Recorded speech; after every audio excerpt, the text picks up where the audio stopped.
বাংলাদেশের টেকসই জ্বালানি খাতে নারী নেতৃত্বের বিকাশ ঘটাতে 4 মাসের প্রশিক্ষণ কর্মসূচি শেষ করলেন শক্তিকন্যা লিডারশিপ কোহোর্ট 2025-এর 75 অংশগ্রহণকারী।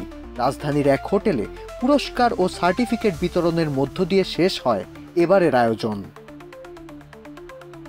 ইউরোপীয় ইউনিয়ন, জার্মান ডেভেলপমেন্ট কোঅপারেশন ও বাস ফান্ডের সহায়তায় পরিচালিত এই কোহর্টে নেতৃত্ব, টেকসই প্রযুক্তি, সবুজ দক্ষতা ও দল পরিচালনার মতো গুরুত্বপূর্ণ বিষয়ে প্রশিক্ষণ দেওয়া হয়।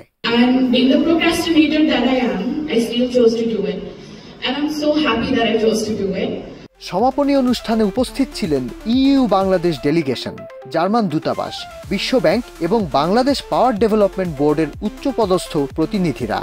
রাষ্ট্রদূত মাইকেল মিলার বলেন, বাংলাদেশে নারীদের দক্ষতা, আত্মবিশ্বাস ও নেতৃত্বের বিকাশে গুরুত্বপূর্ণ ভূমিকা রাখছে শক্তিকন্যা। Shaktikona 2025. It's a celebration of your determination, young ladies, and of the remarkable journeys that each and every one of you have pursued. বাংলাদেশে নিযুক্ত জার্মান রাষ্ট্রদূত মন্তব্য করেন, জ্বালানি খাতে নারীদের গুরুত্ব ও সিদ্ধান্ত গ্রহণের নেতৃত্বের বিষয়ে তারা অঙ্গীকারবদ্ধ। Bangladesh, where clean energy unlocks opportunity, where innovation thrives, and where women shape the decisions that define the future.